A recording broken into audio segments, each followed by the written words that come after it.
But under the definition, it qualifies as a dagger. Or it could actually qualify also as a dirk, which brings me to an interesting point. New Hampshire has this really fun thing every year called the Highland Games. Big, huge Scottish festival. People come out in all their dress, they look awesome. And every one of them, or almost every one of them, have got this great dagger right on their leg. Something like this. And it's called a Scottish dirk. And it's 100% illegal in New Hampshire. And I'm still waiting to see the mass arrests at the Highland Games. So do you think that the law is applied equally to all citizens? It's not. Because if somebody wanted to, they could get me for this, if I'm not clamming. But if I go to the Highland Games and have something similar, there's no mass arrests. So the law is applied selectively. And that has to change. Now the knife that I wanted to buy, the reason it was illegal was because it was a switchblade. And a switchblade, very simply, is a spring-operated knife. You put pressure on a release, and the spring causes the knife to come out of the blade either from the side or from the front. Kind of like this. This is a spring-operated. I applied pressure to the release to send a blade through the knife, or out of the handle. Does anybody got any potatoes? It's a potato peeler. Now, what I would really like somebody in New Hampshire to tell me is, why is it potentially illegal and 12 months in jail and a $1,200 fine for me to run around with this, but not this? See, the emphasis of law should not ever be on a tool.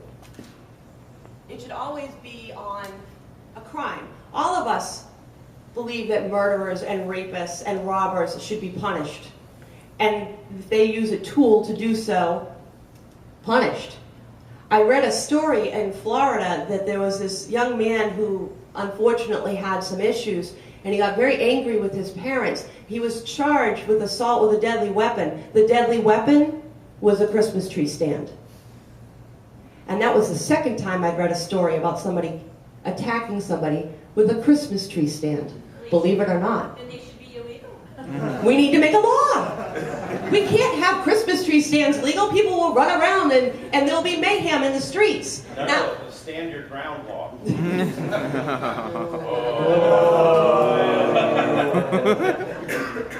Now, think about that. Every time somebody uses a tool the wrong way, a gun or a knife is used in the commission of a crime, to rape somebody, to rob somebody, to murder somebody. What is the first thing you hear? We need to have more laws. There better be better controls. People shouldn't have access to these things. Well, if you want to take away everything that anybody has ever used to cause harm, we might want to climb into a bubble, because that's about it. I don't even think you can have clothes, because I know people have used clothes for strangulation, so we're all going to have to be naked in bubbles. Well, that logic doesn't work. It just doesn't work. So introducing the New Hampshire Knife Rights Bill has been my pleasure and my honor to do. And I can tell you that I was very pleased with the Criminal Justice Committee in the House, who agreed with me. All of them unanimously agreed with me and recommended the bill as an ought to pass. It went on to the full House, and it actually went on what's called the consent calendar, which means they unanimously agree with the committee. So we have unanimously agreed out of the House that this law should no longer be on the books.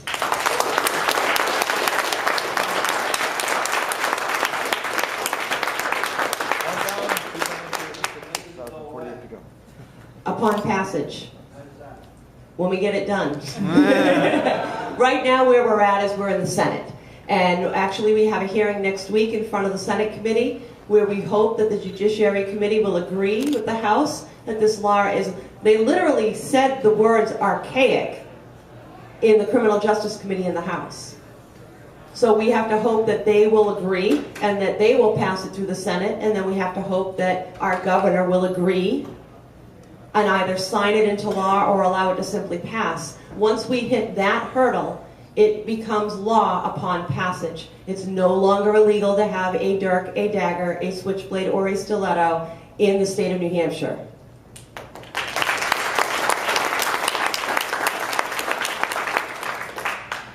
And I think it's very important that we keep working in this direction. And this is why we need more people here helping us work in that direction. I'm one of 4 in the State House right now. What can we do at 10? What can we do at 20? And if it's not you that you want to see sitting in that chair, then you help the person who's willing to do it.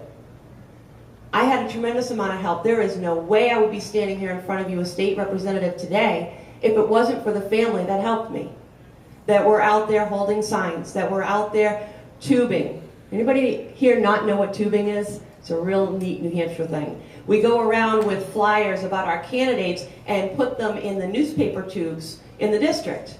It's a lot of work. And I have 6 towns.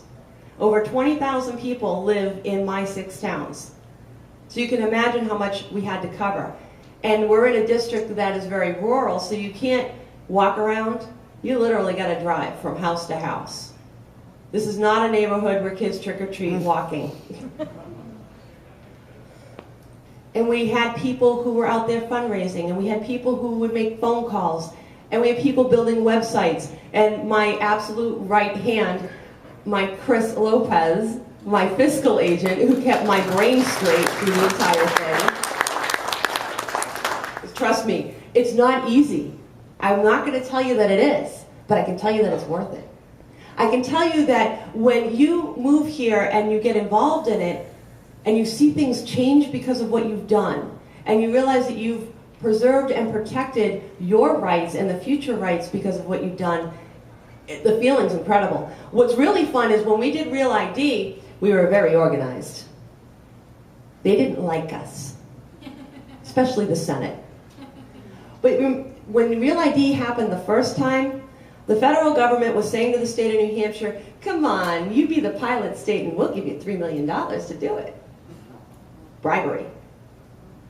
That goes a long way with certain political types, in case you hadn't noticed lately. Healthcare, anyone? So what we did was literally hound them.